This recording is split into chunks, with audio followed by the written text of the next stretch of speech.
It was almost 7 o'clock. I was starving, but here I was walking through the woods in semi-darkness because I'd lost my phone. I didn't realize it was missing because I had to disconnect from the screens and connect with nature, all that crap. Of course, if I were a 5'2" woman, I probably wouldn't have even ventured back in. But I was a big guy and could handle myself, and the phone was really expensive. I was nearing the halfway point of the loop when I saw it.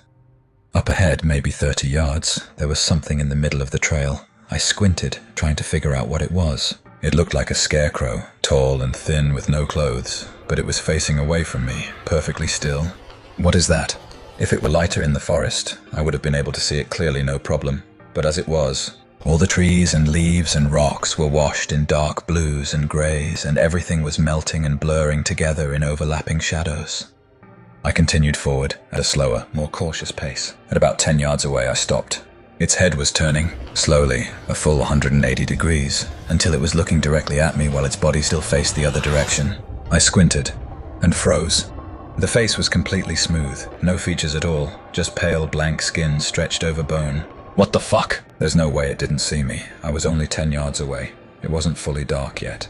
I turned around and broke into a sprint. That's the bad thing about being a big guy. I was in pretty bad shape. I forced myself down the path, but seconds later I was already breathing hard, my legs aching. You're going to die if you slow down. I forced my legs faster. What was that thing? It's obviously some psychopath, some cult, something. My train of thoughts cut out as my brain registered another tall, thin figure standing motionless between the trees up ahead. This one was facing me, same smooth, featureless face, same unnatural stillness. Fuck! There's another one. I veered off the path as I ran past it, hoping maybe with my momentum and it starting from a standstill, it wouldn't be able to catch up. My lungs felt like they were on fire.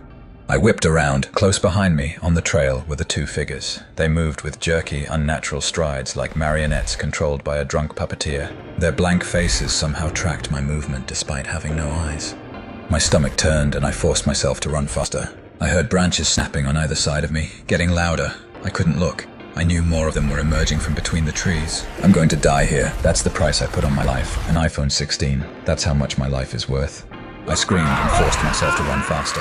The parking lot was just up ahead, maybe 10 yards away. I could see my car, alone in the parking lot, almost there. My foot hit a rock and I careened to the ground. It felt like the earth was slamming against me as I made contact. I gasped for breath. A sound like static electricity filled the air above me. This is it. This is how I die.